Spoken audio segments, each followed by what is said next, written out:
Já colocou lá, não? Ah, vai colocar. Tá. Então, a igreja, né, ela surge, né, ela nasce, né, do propósito de Deus. Vamos lá em Mateus 16, eu acho. Abre a sua Bíblia lá em Mateus 16, deixa eu ver se é lá mesmo, ou se é em Marcos. Mas eu acho que é Mateus.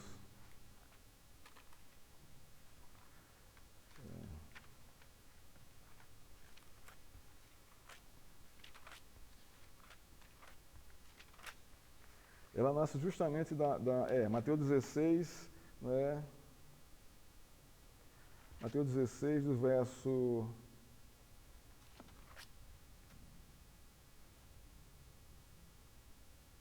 17 em diante. Aqui, a gente pegando aqui o discurso de Jesus com seus discípulos pela metade, né? Havia uma discussão de Jesus Cristo com seus discípulos a respeito de quem era ele. E ele questionava os seus discípulos o que eram que as pessoas diziam a respeito dele. O que é que o mundo, esse mundo que nós estamos vivendo aqui, diz a respeito de mim?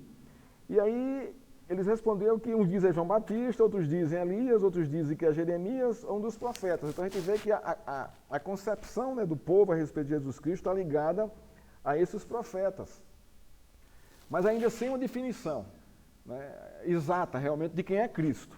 Né, apenas tenha essa similaridade, né, com João Batista, com Elias, né, com Jeremias, ou um dos profetas. Aqui, então, é como um dos profetas, mas simplesmente isso. Então Jesus questiona os seus discípulos. E vocês? O que vocês dizem quem eu sou? Aí Pedro se levanta, né, como líder, né, do colegiado apostólico, e diz, Senhor, o Senhor é o Cristo, o Filho de Deus vivo. Então, você vê que para Pedro, né, que traz a ideia, né, dos apóstolos, né, nem era Elias, nem era João Batista, nem era Jeremias, nem era um dos profetas. Cristo era, né, é o Senhor, é o Cristo. Né? Então, é Senhor, é o Cristo, o Filho de Deus vivo. O Cristo aqui é o Messias. A palavra Cristo significa Messias. Então, Pedro traz o entendimento correto a respeito de Cristo.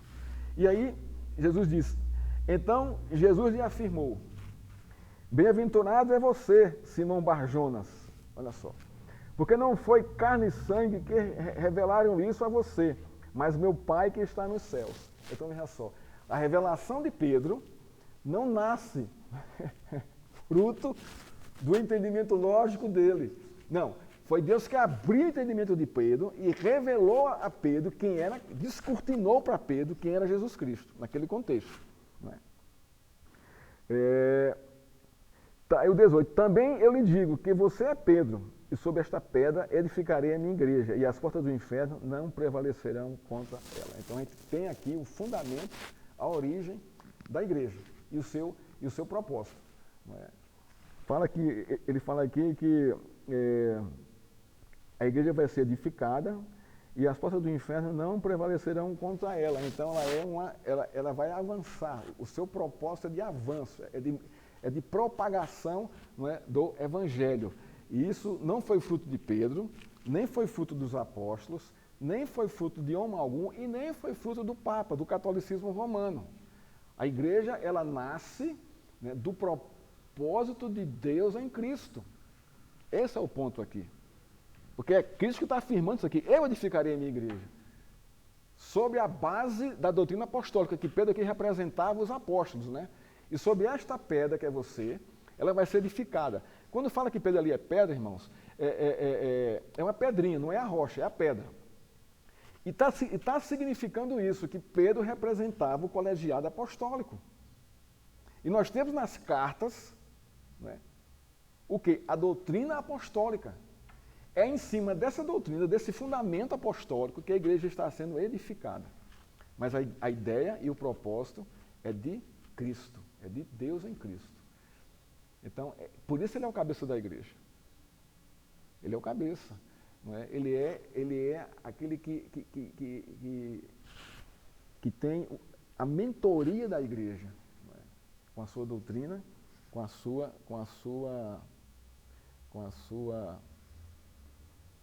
o seu governo.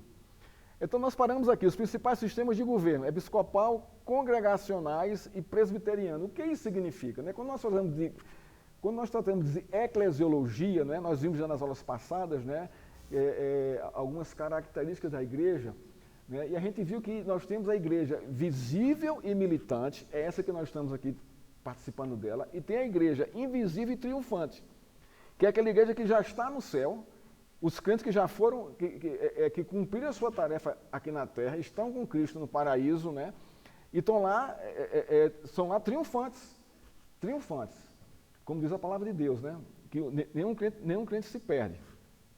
Então, quando nós tratamos da igreja visível e militante, nós estamos tratando de vários governos de igreja. Logicamente, Deus criou a igreja, fundou a igreja, e essa igreja, nos moldes humanos, não é, ela tem sua configuração, não perdendo a configuração espiritual, a configuração doutrinária que está na Escritura. Ela tem que ter essas características para ser igreja. Mas mesmo ela tendo essas características bíblicas de igreja, nós vamos perceber que na história, né, várias denominações surgiram e que estão dentro desse contexto de doutrina, né, e que tem Cristo como cabeça. O que vai diferir nessas denominações é o tipo de governo da igreja. Isso que vai diferir.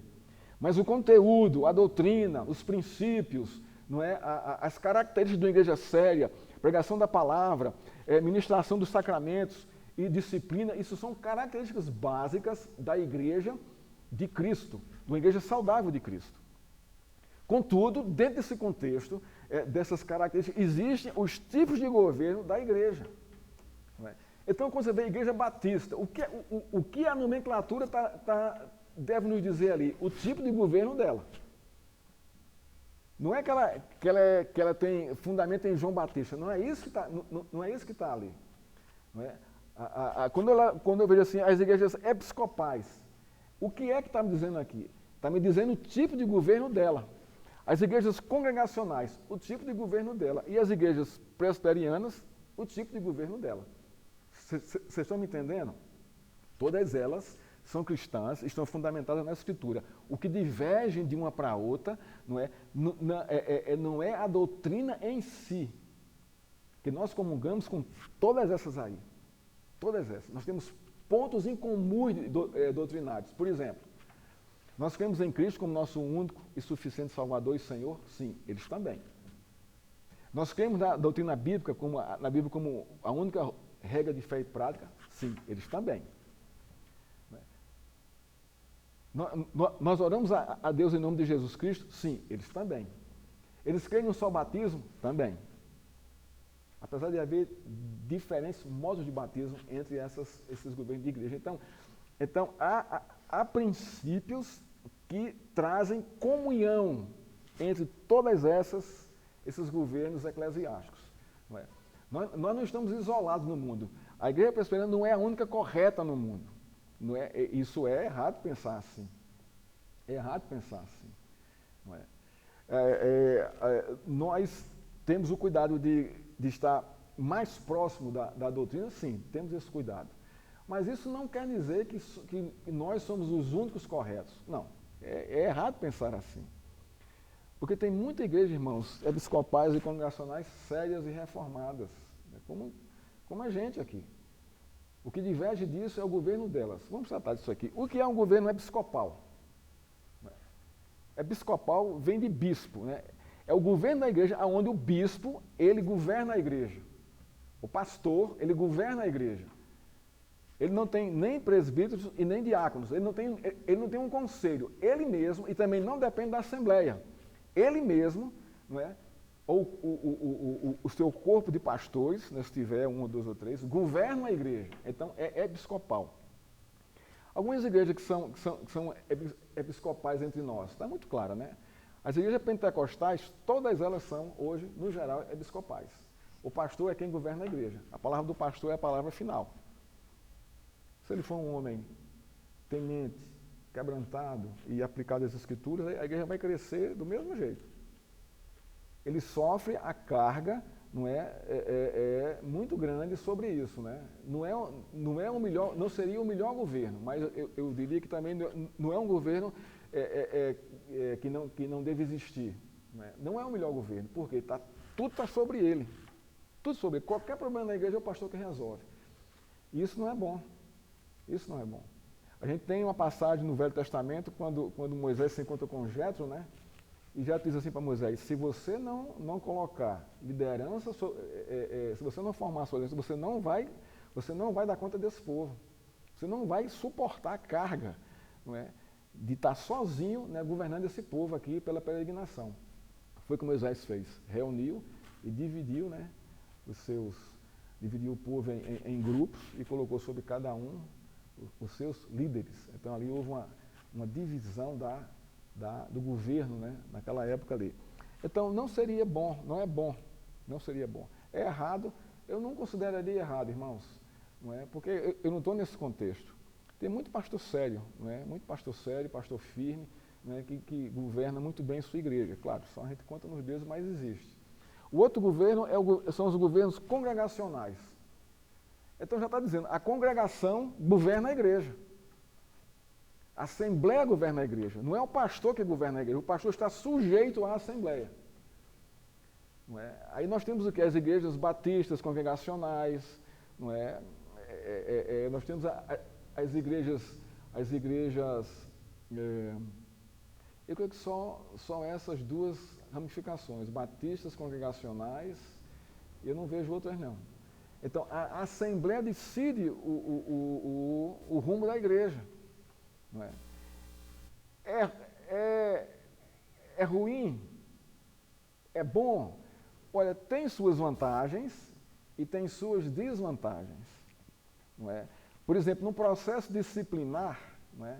Aí há uma desvantagem tremenda, porque a pessoa disciplinada ela vai sofrer a sanção da Assembleia, não é do pastor. Então, ela é trazida a público, numa Assembleia Geral, para ser julgada e disciplinada. Então, isso gera um desconforto para a pessoa e para a Assembleia. Então, nesse aspecto aí, não é bom, não é saudável. E eu conheço muita gente de igrejas congregacionais que deixaram a igreja por causa disso. Foram expostos sem necessidade. Porque, irmãos, realmente não há necessidade. Por maior que seja o pecado, não é, a igreja deve ser isolada disso. Não é? Por quê? Porque isso vai trazer um constrangimento muito grande para a igreja, e a gente vive numa igreja onde há pessoas maduras, há pessoas medianas e há nécios, novos na fé. Então, isso traz um desconforto muito grande, não é, para o julgado, para o réu e também para a igreja, porque nem todo mundo vai filtrar, não é, o julgamento e a disciplina da forma correta, porque ninguém está no mesmo nível espiritual. Então, isso é perigoso, isso é doloroso e dramático. Né? Então, isso é um ponto ruim. O outro ponto ruim, quem decide, né, a vida do pastor não é o pastor com relação à igreja, é a Assembleia. Se a Assembleia achar que o pastor não está indo de acordo com a maioria pode reunir, pedir a Assembleia e mandar o pastor embora. E ele vai ter que sair, porque a maioria decidiu isso, por votação. Então, tem certos aspectos, né, que não são bons. Qual é o aspecto bom nisso? É a Assembleia dividir as cargas, não é? Dividir os desafios da igreja. Não é? Aí isso é interessante, todo mundo está participando. Não é? Então, nós temos aqui as igrejas congregacionais, as igrejas presbiterianas, eu creio que as luteranas elas são episcopais, eu não sei bem. O sistema presbiteriano, dentro do nosso contexto, não é o mais saudável. Eu não diria o correto, o que todo mundo deveria seguir. Não, mas é o mais saudável. Porque o pastor, não é, ele está apoiado por um conselho de presbíteros e de diáconos. Então, a liderança ela é compartilhada. Não é? Ela é compartilhada. Então, a carga da igreja ela recai sobre o conselho e os diáconos. E como é que isso acontece? A igreja elege o seu representante. É outro ponto interessante. Então, o presbítero, ele é eleito pela igreja. Então, o presbítero é o representante legal da igreja no conselho. Então, isso mostra a responsabilidade presbiterial, não é? De conhecer a realidade da igreja, dos irmãos, de estar envolvido com os irmãos, né? De estar participando da vida dos irmãos e trazendo para o conselho, né, essa realidade.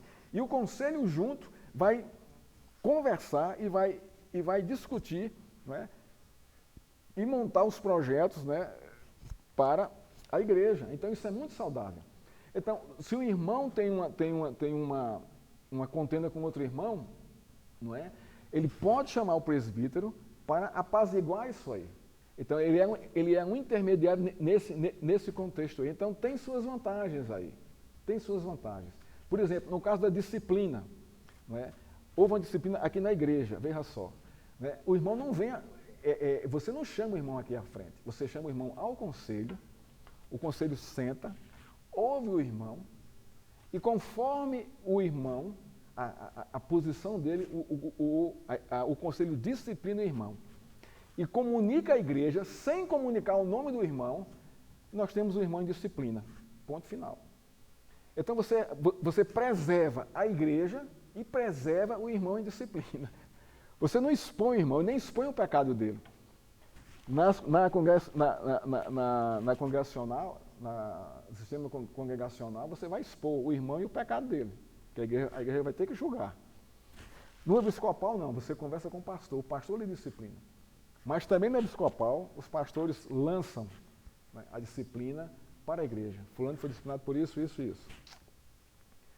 Então, a gente percebe que o governo presbiteriano é um governo mais saudável. Primeiro porque ele tem mais fundamento bíblico do que o episcopal e o congregacional.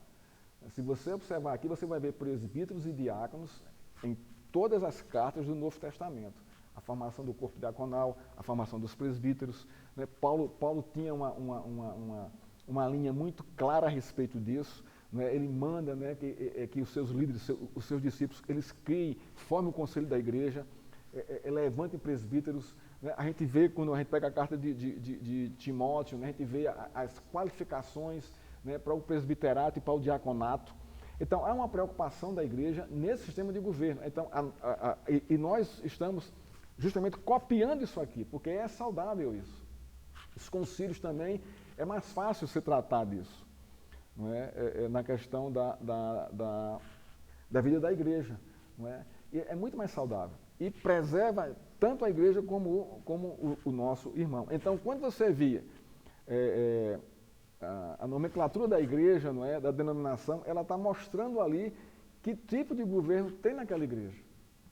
Então, vocês que fazem parte aqui da igreja presbiteriana, vocês quando se batizaram e professaram a fé, não é, vocês assumiram o compromisso de se submeter ao governo da igreja, que está sobre o pastor e o presbítero, ou sobre o conselho da igreja, que no conselho não existe pastores e presbíteros. Né? Na verdade, isso não existe. Nós temos duas qualificações para presbíteros, o regente e o docente, mas são presbíteros.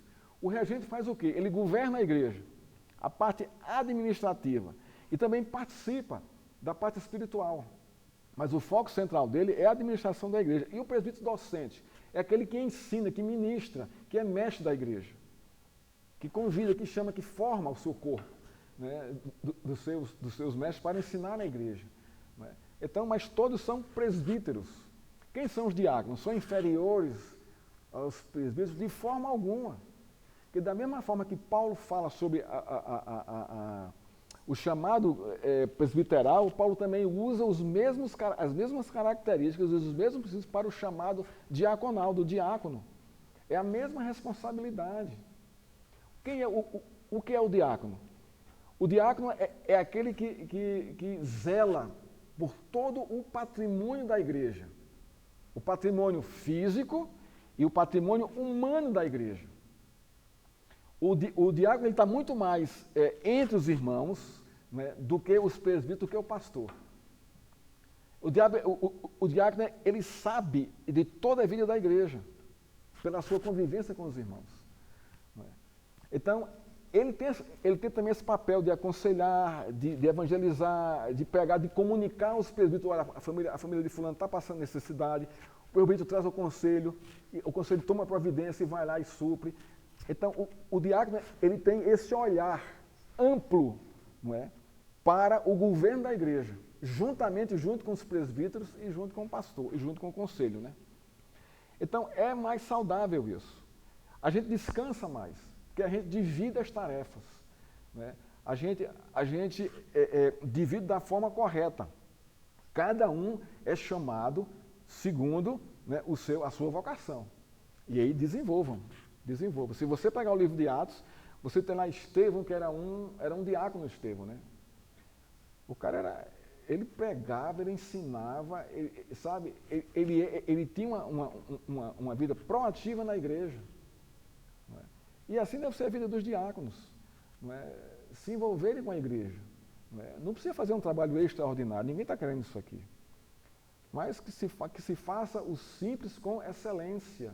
Né? Os presbíteros também, façam o simples com excelência, só isso. E também um pastor, faça o seu papel de mestre, de pregador com excelência, mas com simplicidade, não precisa rebuscar tantas coisas, né? Não precisa disso, não. Então, esse tipo de governo, irmãos, é o mais, eu diria assim, o mais bíblico entre os dois, o episcopal e o congregacional. Não que os outros não sejam bíblicos, são porque são homens sérios, temem a Deus, não é? Que governam as suas igrejas. Mas eu entendo que o governo presbiteriano, né, ele está muito mais, ele traz muito mais a realidade bíblica do que os outros dois. E também é interessante dizer, né, isso alguns estudiosos dizem, que o processo democrático, né, começou com o governo presbiteriano, começou com a reforma, né? Porque o governo presbiteriano, ele elege os seus representantes. Isso foi levado para a esfera política, né, do Estado, né? E está aí até hoje. Nós somos um país democrata, né? A gente elege, e é muito interessante, se você fizer uma comparação da distribuição dos poderes, você vai ver que é muito parecido. Presidente, ministros, não é isso? Ministros, senadores e deputados, né? A casa ali dos senadores e deputados representa o povo, que leva os ministros, que levam ao presidente. A mesma coisa conosco. O conselho, a igreja e o conselho, com seus presbíteros e com seus diáconos. Mas são eleitos, né, tanto na esfera política como na esfera eclesiástica, né, os nossos representantes eles são eleitos. Vamos lá. Vamos lá. Olha aí, líderes da igreja, Efésios 4:11. Abra lá em Efésios 4:11. Esse é um dos livros que tem mais conteúdo, né, doutrinário a respeito da igreja, né? O livro de Efésios. Efésios 4:11. Diz assim o texto. Ele mesmo concedeu uns para apóstolos, outros para profetas, outros para evangelistas e outros para pastores e mestres, com vista ao aperfeiçoamento dos santos, para o desempenho do seu serviço, para a edificação do corpo de Cristo, até que todos cheguemos à unidade da fé e do pleno conhecimento do Filho de Deus, ao estado de pessoa madura, à medida da estatura, da plenitude de Cristo. Então veja qual é o objetivo aqui, o propósito do governo da igreja, irmãos. Olha só, quanta coisa aqui, não é, que nos confrontam aqui. Não é, olha só, com vistas, né? Então, aqui vai falar qual o objetivo aqui. Né? De Deus levantar pastores, mestres, evangelistas, diáconos, e o governo da igreja. O ponto aqui é esse aqui. Com vista, primeiro, ao aperfeiçoamento dos santos. Então, por isso que eu digo que nós temos que frequentar a igreja. Não é vir para cumprir tabela de domingo, não, ou porque tem ceia, ou porque tem um evento especial. A questão não é essa. A questão é que o meu aperfeiçoamento cristão, espiritual, está vinculado à minha frequência à igreja. Esse aqui é o ponto.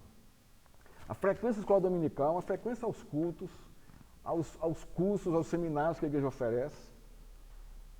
Vamos lá, aperfeiçoamento, né? Para o desempenho do seu serviço. Então, veja só, o meu aperfeiçoamento não é algo meramente para cunho de diploma,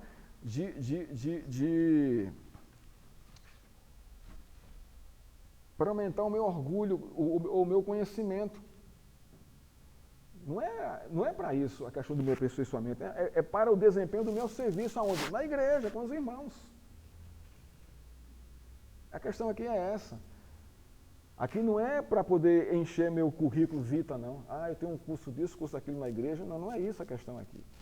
Mas é para que eu desempenhe o meu serviço com que propósito? Para a edificação do corpo de Cristo. Então, olha só, Cristo é o cabeça e está usando os seus membros para promover o aperfeiçoamento e que esse aperfeiçoamento promova o serviço, né, para a edificação do corpo de Cristo. Igreja, é assim que ela deve funcionar. Senão ela foge o seu propósito. Por isso que nós batemos tanto, irmãos, no ensino, na exposição bíblica, né, no conteúdo realmente da Escritura, para que não se perca nada. Nem presbítero, nem diácono, nem pastor é chamado para ficar aqui conversando ou trazendo coisas que não promovem o crescimento e o aperfeiçoamento dos santos. Antes, pelo contrário, não é? Pela qualificação de ambos, não é? Eles têm que conhecer as Escrituras para saber tratar, para saber, não levar a igreja ao aperfeiçoamento, e que esse aperfeiçoamento leve ao bom serviço dos irmãos. Quando eu falo aqui em serviço, né, dos irmãos, é na questão do tato, da comunhão de uns para com os outros. Né? Com que propósito? Para a edificação do corpo de Cristo. Mas nós vamos edificar o corpo de Cristo até que ponto? Vamos lá, ao verso 3 aqui. Até que todos cheguemos à unidade da fé e do pleno conhecimento do Filho de Deus. Logicamente, isso aqui no contexto de Efésios, né, irmãos? Então, a gente tem que pensar aqui que aqui é o primeiro século, né? Aqui o cristianismo estava brotando, né? Aqui o evangelho era novo ainda naquele contexto, né? Tanto novíssimo para os judeus, porque não aceitavam, e novo para os gentios. E como essa igreja aqui tinha gentios e judeus, né? Então era necessário que a igreja entendesse que a unidade de judeus e gentios dentro do corpo de Cristo, não é? Era por causa de Cristo. E que eles tinham que se aperfeiçoar na doutrina para poder servir uns aos outros e para que a igreja se edificasse nisso. Em nosso contexto aqui, o nosso contexto não é o contexto de Efésios, mas os princípios que Paulo aplicou lá, para o contexto aqui de Efésios, dessa unidade de gentios e judeus. O que é o gentio? É todo aquele que não é judeu. O romano é gentio, o grego é gentio, né? O pessoal que mora lá em Efésios, a população nativa é gentílica, porque faz parte do Império Romano. E também tinha judeus espalhados pelo mundo inteiro. Então aqui, para evitar esse confronto doutrinário, né, Paulo chama a igreja, né, a essa unidade da fé. Né? Da fé. O que é a unidade da fé? Fé é confiança em Deus. É a unidade da confiança na doutrina bíblica. É a unidade na confiança da doutrina de Cristo. É a unidade no entendimento de Cristo. Cristo é o cabeça. A doutrina é dele. É essa unidade aí. E nós temos unidade da igreja? Temos. Porque nós entendemos e nos submetemos à doutrina cristã que a igreja prega aqui todos os domingos e nas quintas-feiras. E nas terças-feiras também. Há uma unidade aí de entendimento, não é isso? Por exemplo, se chegar aqui alguém falar uma heresia aqui, se você tiver discernimento, eu creio que você tenha, vai causar um mal-estar aqui tremendo. Você vai ficar com aquela coisa, nossa, aquilo não soou bem, então quebrou a unidade. Por quê? Porque o que ele trouxe não está fundamentado na doutrina bíblica, na Escritura. E vai mais além aqui, é do Filho de Deus, veja só. O pleno conhecimento de Cristo como cabeça da igreja. Então a igreja está trabalhando aqui para que nós cheguemos ao pleno conhecimento de Cristo, não é? Ao estado de pessoa madura.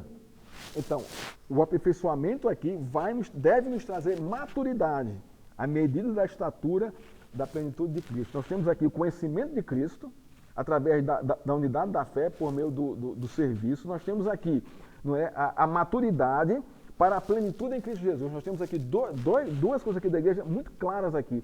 A unidade da fé e a maturidade espiritual, não é, fundamentado, não é, na estatura da plenitude de Cristo. Então, a igreja deve fomentar esses dois crescimentos na igreja, a unidade da fé e a maturidade espiritual.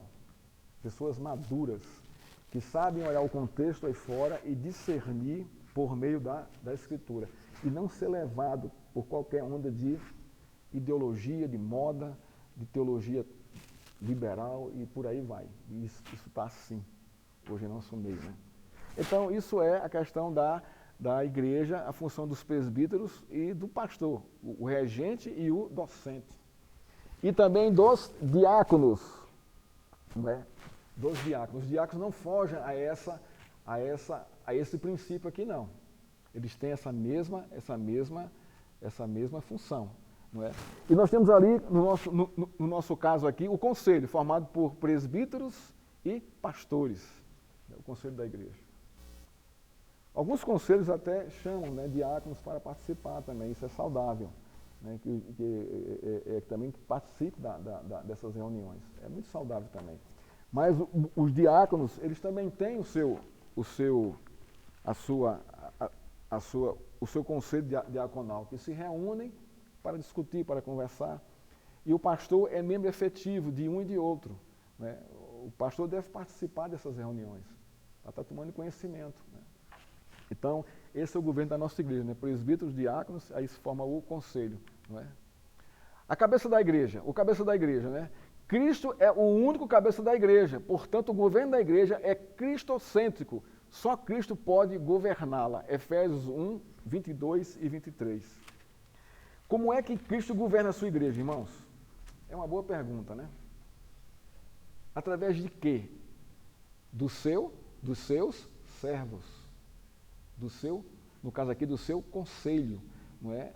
Deus chama, Deus vocaciona, vocaciona e coloca na igreja. E as pessoas reconhecem, não é, essa vocação e esse chamado, né? Naturalmente, né? É uma coisa natural. Não é? Então, isso é muito interessante.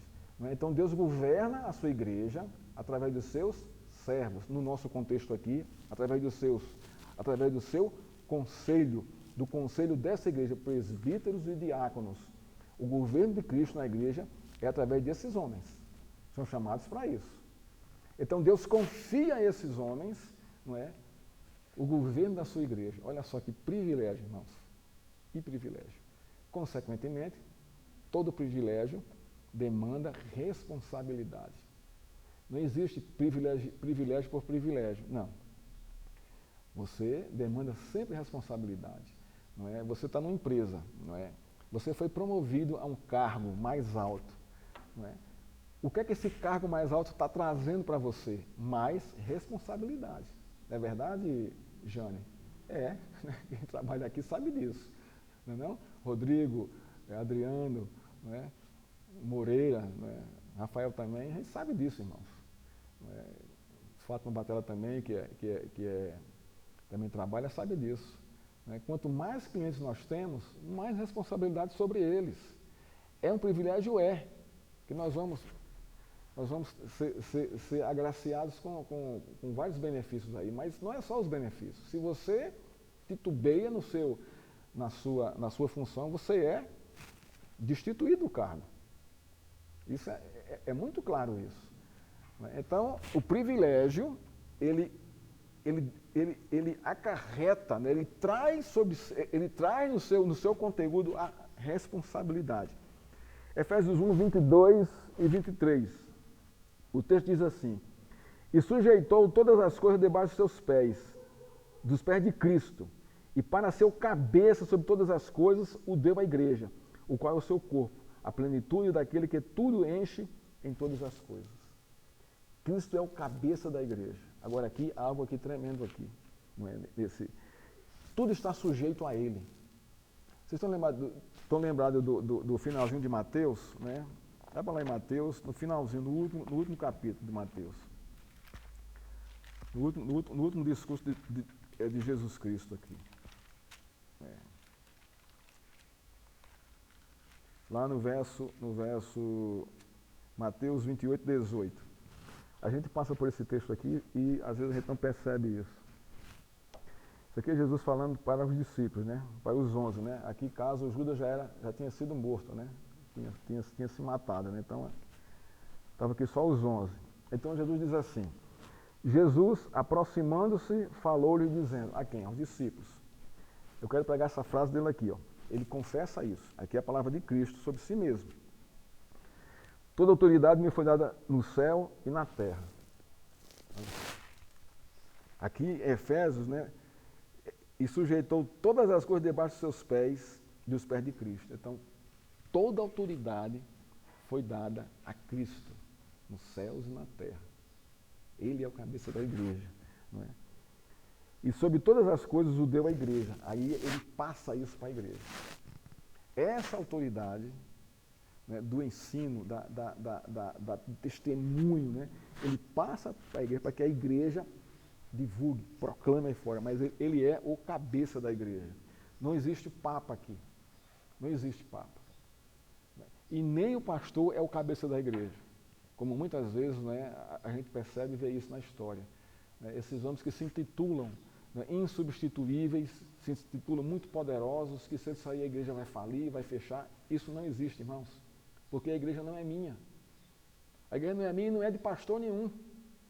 O pastor passa, mas a igreja permanece. Porque a igreja é de Cristo. E ele coloca e tira quem ele quiser.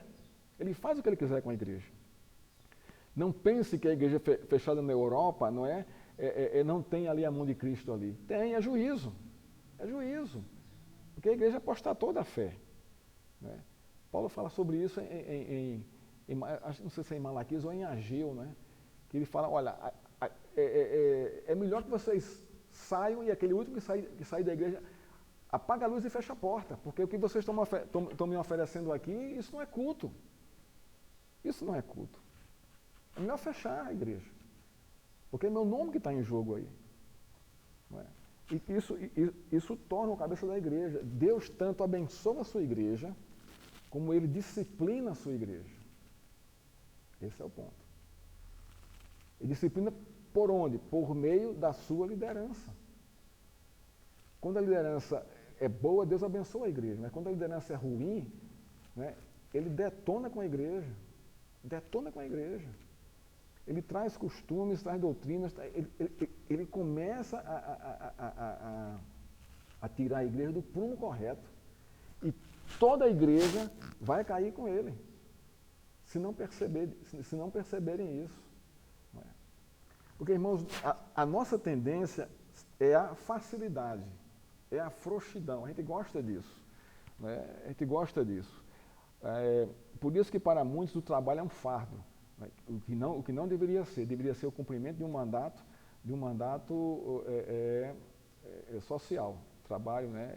Você devia louvar a Deus por isso. Mas para muitos o trabalho é um fardo, é um cansaço. Não é? A gente trabalha em empresa sabe disso. Tem gente lá dentro que quando chega na segunda ele já está pensando na sexta-feira, para poder, né, curtir o seu final de semana. Né? A cabeça dele está lá, está sempre 7 dias depois. Não é? Agora esqueci o que eu estava falando. Perdi o fio aqui. Então, quando Deus da igreja esse trabalho, né, ele demanda responsabilidade minha e de todos os dirigentes aqui. E também de você que é membro da igreja. Porque ele é o cabeça, ele é o seu cabeça, ele é o seu Senhor. Ele não é só o seu Salvador. Cristo não se limita só a isso. Ele é o seu Senhor, ele deve dominar todo o seu coração. Né? Então vamos lá, Cristo como cabeça.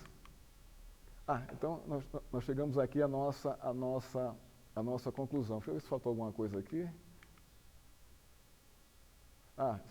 Faltou aqui, ó.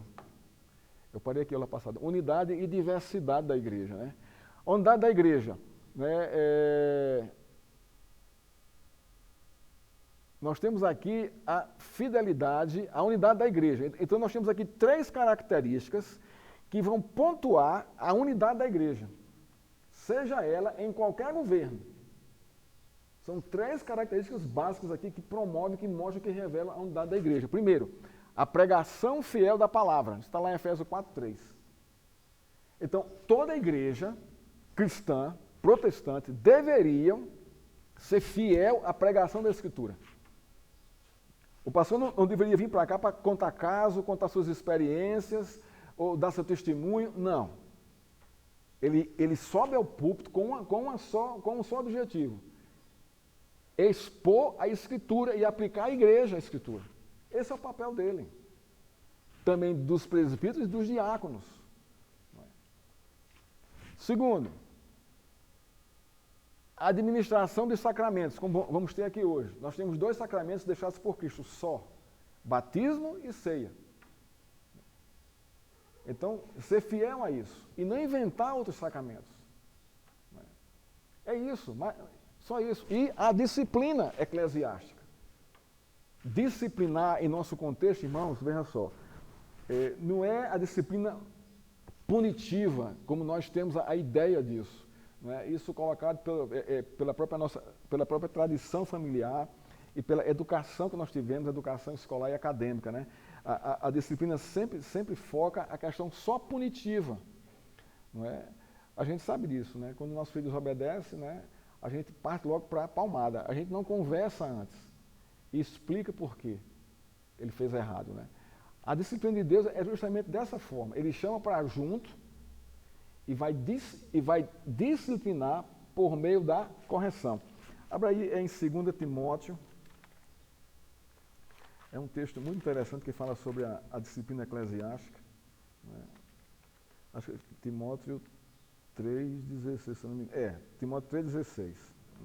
Isso aqui é muito interessante quando fala aqui do poder disciplinar da Escritura, que é usado sobre a tutela dos ministros de Deus em sua igreja. Não é? Diz assim, 1 Timóteo 3,16, toda a Escritura ela é inspirada por Deus. Então, esse é um fato. Se você é crente, se você é cristão, você não vai confrontar isso aqui. Toda a Escritura, de Gênesis a Apocalipse, ela é inspirada por Deus. O que é inspirado? Deus soprou a Escritura no coração dos homens que escreveram a Escritura. Né? Aí vem o segundo ponto aqui, e útil para o ensino. Então, ela vai nos ensinar, porque nós somos pessoas que precisamos de ensino, do ensino bíblico, do ensino da revelação de Deus em Cristo Jesus, por meio da sua doutrina. Aí vem aqui, segunda função da Escritura, é útil para a repreensão. Então, nós somos seres repreensíveis, não é? A gente vê isso na figura do próprio Davi. O que é um coração quebrantado? É um coração que é repreensível. Deus não rejeita esse tipo de coração. Natan, quando chegou para Davi, que contou a parábola e disse, tu és esse homem, não é? Davi o quê? Caiu por terra. Por quê? Porque ele tinha um coração repreensível quando realmente a repreensão chegou. Ele não confrontou, ele não rejeitou a repreensão. Aí são os rebeldes que fazem isso. Então, a palavra, ela nos repreende o tempo todo. O tempo todo. Porque nós somos pessoas que precisamos de repreensão, porque a nossa natureza ainda é pecadora. E como é que nós vamos nos aperfeiçoar e nos amadurecer em Cristo se nós não fomos repreendidos por Ele, por meio da Sua palavra? E da ministração dos seus servos através da igreja? Não tem como. Não tem como. O que é a escola em si? Você passou por escola, classe infantil, primário, ginásio, né? Hoje mudou toda a estrutura, mas você vem numa ascendência, né, educacional, disciplinar, até chegar a ser um profissional. E se você é relapso nesse processo aqui, você vai ser um péssimo profissional. Você não entendeu o que aconteceu. Porque nós somos rebeldes mesmo. E essa estrutura disciplinar que traz para junto, que repreende, né? que corrige, né? E que educa, que vai formar o nosso caráter e a nossa pessoa, seja na igreja, seja fora da igreja. Na verdade, isso a gente sabe isso da vida militar. Eu tenho, irmãos, para mim não tem exemplo melhor do que o padrão militar de educação. Aquilo ali, se fosse aplicado em todas as escolas, né, o nosso país seria outro. A nossa nação seria outra. Modelo de disciplina, de educação, de correção, de repreensão, assim, sabe, bem feita. Porque a nossa cerviz é dura, nosso pescoço é duro muitas vezes, para nos submetermos às regras, aos princípios e aos costumes. Aqui mesmo pela igreja, né? Como nós somos rebeldes aqui diante do Senhor. Né? Então a palavra também serve para repreensão, para correção, para educação na justiça. Agora veja o propósito disso. Isso aqui que é brilhante. A fim de que o servo de Deus seja o que? Perfeito e perfeitamente habilitado para toda boa obra. Isso é aplicado na vida comum, cotidiana, de qualquer profissional. Se você for um aluno exemplar na escola e na faculdade, você vai ser o quê? Você vai estar habilitado para toda e qualquer obra que lhe colocaram nas mãos como a sua profissão.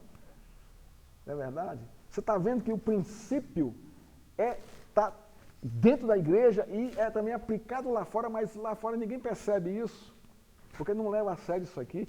Então, dentro da igreja, irmão, essa é a função da disciplina na igreja. Não é pegar o crente e punir, e estar fora da comunhão. Não é isso. Isso vai deformar a igreja, você vai quebrar toda a cadeia de repreensão, de correção, de educação, para que ele se torne um bom servo. Deu para entender? O que, como eu falo aqui de disciplina eclesiástica, que não é você escantear e expor e mandar o irmão embora, a não ser que ele não queira a correção. Ele rejeita a correção. Aí ele não é filho de Deus, aí ele é um bastardo. Porque Deus corrige, isso está lá em Hebreus. Hebreus 12. Vamos encerrar, né? Hebreus 12, vamos lá. Você encontra aqui o texto aqui. Deixa eu ver se eu encontro aqui. Está aqui. Hebreus 12, a partir do verso 7. Não, a partir do verso 4. O meu título está assim: a disciplina de Deus é para o nosso bem. A gente acabou de ver aqui em Timóteo, né? 2 Timóteo 3,16, né? Aplicação, utilidade da Escritura, e aqui nós vamos ver Paulo aqui aplicando aqui, né? no contexto aqui de Hebreus aqui. Se Paulo foi o autor de Hebreus, né? Muitos pastores defendem isso, outros não. Mas vamos lá. O ponto é que o livro foi escrito e inspirado por Deus, seja Paulo, nós recebemos com muita alegria e gratidão no coração os ensinos desse livro. Olha só aqui, Hebreus capítulo 12, a partir do verso 4. Na luta contra o pecado, você ainda não resistiu até o sangue.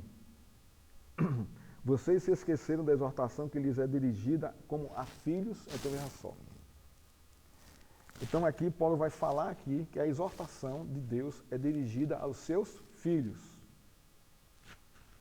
Filho meu, não despreze a correção que vem do Senhor, nem desanime quando você é repreendido por Ele.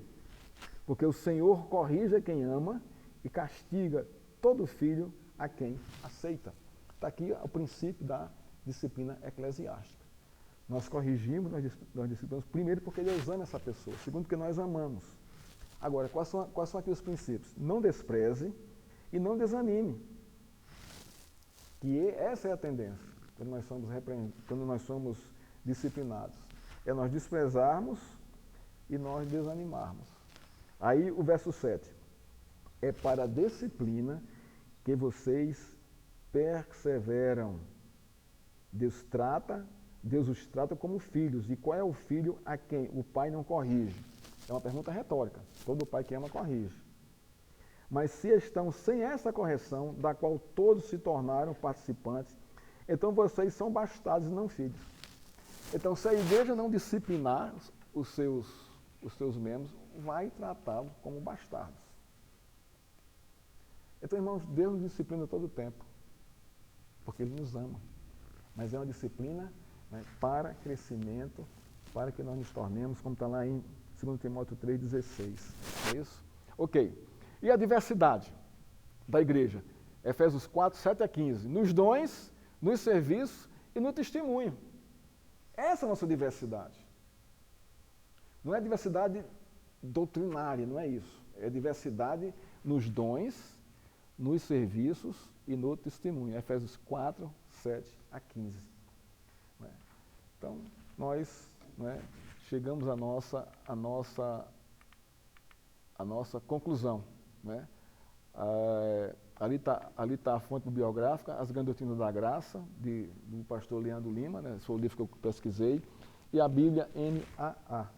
Irmãos, isso é apenas, né, parte. Eu ainda não concluí o nosso tema da eclesiologia, mas eu espero que os irmãos tenham entendido o que nós tratamos aqui hoje. Né? Se você tem dúvida, né, você pode me procurar, tem o telefone, tem o WhatsApp, tem o e-mail, manda para mim, a gente conversa e discute sobre o nosso assunto.